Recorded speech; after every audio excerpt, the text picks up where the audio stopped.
15,000 years ago, South America, a man walks alone, exhausted. He is searching for shelter. He notices something strange. This cave hasn't always been here, but in this land, survival leaves no choice. Something feels off. Cuts on the walls. Massive tracks pressed into the earth. This was no shelter made by nature. It was dug by a ground sloth. This is the story of the Megatherium. It's a sunny day in the Ice Age, and no, not all of Earth was locked in ice. While mammoths roamed the frozen steppes of the north, here, in South America, the climate was very different. Unlike mammoths, Megatherium was not a true herd dweller. Adults were large enough to live alone, though mothers likely stayed with their young. This giant sloth may not seem as massive as it truly is, but when it rears up on its hind legs, it towers nearly 6 meters, over 18 feet, taller than a 2-story house. Despite its brutal strength, Megatherium was a peaceful giant, sharing the plains with other animals, feeding only on plants, or at least mostly. Not far away, a pride of Smilodon feasts on a fresh kill, but something far larger approaches. On some occasions, Megatherium used its sheer size and strength to bully predators from their prey. One swing of its clawed forelimbs could crush a skull or break a spine. Faced with such power, even saber-tooths have no choice but to retreat. Most Ice Age animals, mammoths or bison, lived under constant threat from predators. But Megatherium was a rare exception. Almost no creature dared to challenge a full-grown sloth of this size. Only the saber-toothed cats may have taken the risk, and even then, almost never against a healthy adult. They struck instead at the young or the sick. Yet, in moments of desperation, when hunger drove them to gamble, Smilodons may have tried the impossible, creeping in while a Megatherium slept out in the open, aiming for the throat or the belly. But this was an insanely rare event. A Megatherium was like a mammoth on steroids, weighing nearly 5 tons.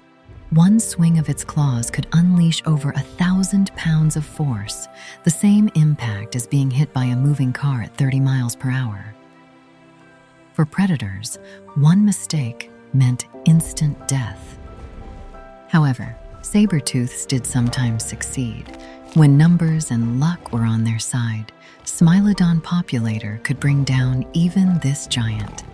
After all, this predator weighed over 1,000 pounds itself and carried saber-like teeth built for killing. But that is a story for another time. Some believe the short-faced bear had a chance, but that couldn't be further from the truth. The bear was aggressive, yes, but also smart enough to avoid a creature 3 times its weight. When these giants met, it wasn't a hunt. It was a standoff. On the pampas, the sky changes quickly. Clouds gather, and the open plains tremble under the coming storm. The rain grows stronger. Animals scatter for shelter. Llamas toward the trees, armadillos into the earth. But for Megatherium, it's different. You might think these giants would retreat underground, yet they never did. Megatherium was far too massive to fit. The great tunnels that still stretch beneath South America, the paleoburrows, were carved not by this giant, but by its smaller cousins, Glossotherium and Celidotherium. Some of those ancient burrows connect to wider natural caves, and on some occasions, a Megatherium could wander into one for brief shelter, but most often, it faced the storm head-on.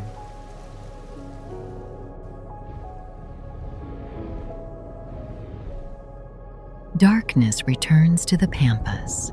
The storm fades, leaving only the scent of wet earth and distant thunder. Megatherium stands motionless for a moment before lowering itself to rest. For this giant, the day's battles are done.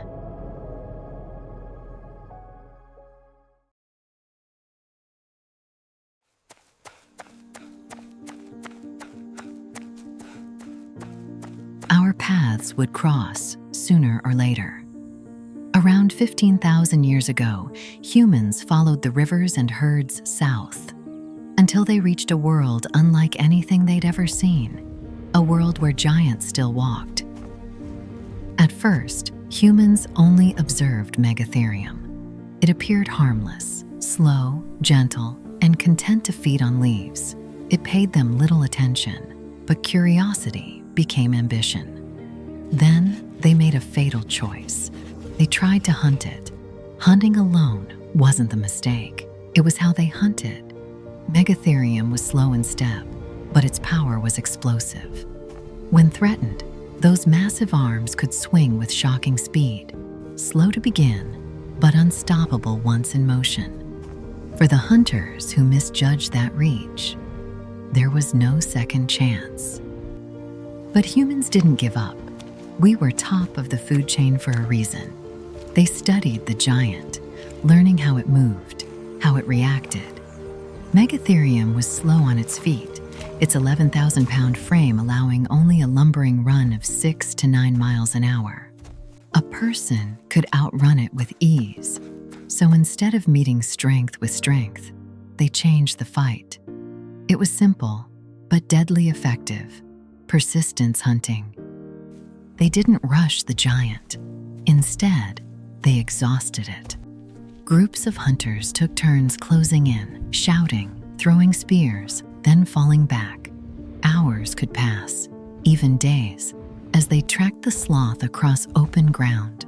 The weight that made Megatherium powerful also made it slow to recover.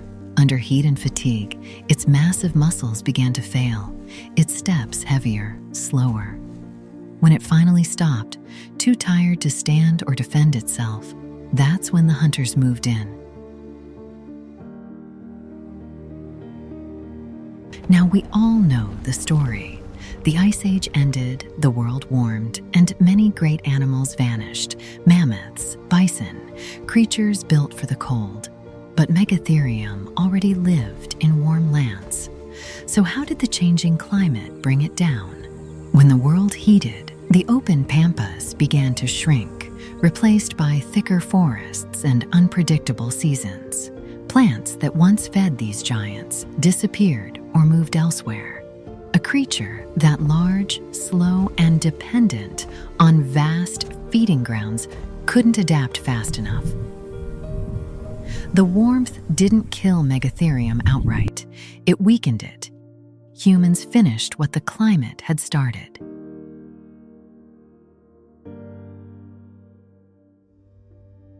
"5,000 years have passed. Across a quiet plain, a lone male Megatherium is searching for a mate that he will never find.